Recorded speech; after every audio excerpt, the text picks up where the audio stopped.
Now, there has been a lot of blowback over Trump's policy of separating families at the border. And prior to the administration's decision to do an executive order to walk back that policy, the West Wing was obviously in a bit of chaos. Of course, when is it not? Now, according to a new report from Vanity Fair, Gabriel Sherman reporting here, he said that Press Secretary Sarah Huckabee Sanders had been dodging her responsibility to do press briefings because of this policy. Now, it turns out that Sarah Huckabee Sanders, behind the scenes, does not support this policy. So she's like, I don't want to defend this anymore. I'm tired of defending this.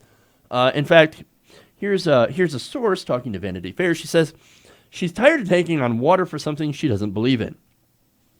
Well, that makes sense. Now, they also said she continues to have a frustration that the policies are all over the map. It is not a good look for Sarah. So, are we looking at a Sarah exit? A Srexit? Yeah, that's terrible. I'll have to come up with something else. But Sarah Huckabee Sanders, she could be gone. Now, look, it's not outside the realm of possibility, because according to sources, if Sanders were to leave earlier than expected, because there is talk about that apparently now, Trump, they say, is high on former Fox and Friends anchor Heather Nauert, who is currently in the State Department as their spokesperson to be his next press secretary. One former administration official said, quote, Trump loves her. Well, uh-oh. Now, that's Sarah Huckabee Sanders, obviously not in favor of this. But what about the other side? I said there was a division, that there was some chaos. Well, the other side is Stephen Miller. Now, Stephen Miller is said to have been taking joy in seeing the photos of crying children, and also apparently loves the outrage among liberals and more traditional conservatives. In fact, a Trump advisor told Vanity Fair, quote, Stephen actually enjoys seeing those pictures at the border. He's a twisted guy. The way he was raised and picked on, there's always been a way he's gone about this. He is Waffen-SS. Ooh. For those of you not familiar, SS, of course, is a throwback to Nazi Germany. Now, Miller looks like he's one of those, could pass for it. It looks like he cosplays Nazis in his backyard with his friends. Creepy. Now, Miller is the guy that convinced Trump to enact this policy. It wasn't the Democrats. It was actually Miller. The guy's a sociopath. I mean, only somebody who's completely demented and void of all empathy can say, hey, look, I got a great idea. Let's separate the kids from their families at the border, so then later on I can masturbate all over the pictures of crying immigrant children. Oh, it's so hot. He's a sick person. Now, as for Trump, he was only doing this because Stephen's like, well, you can get your wall.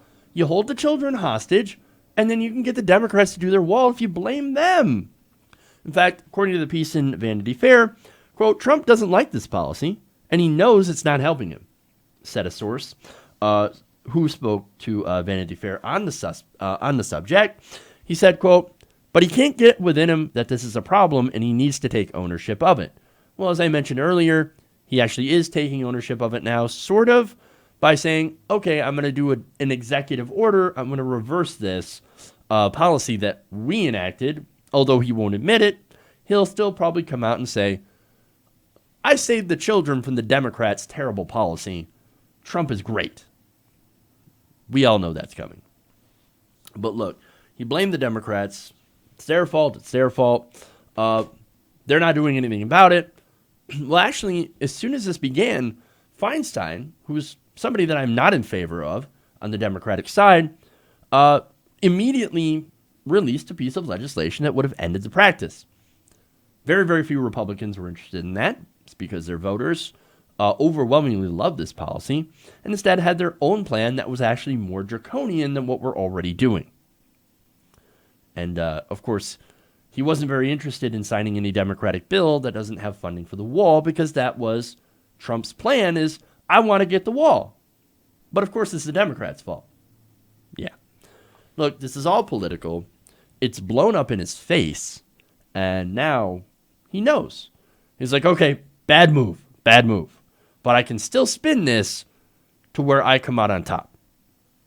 But anybody who's paying attention knows that this was a big political gamble that completely failed. Hey everybody, thanks for watching this video. If you want to see more like this, please hit the subscribe button below. And if you want to support truly independent progressive media, please consider becoming a patron at patreon.com/TYTNation.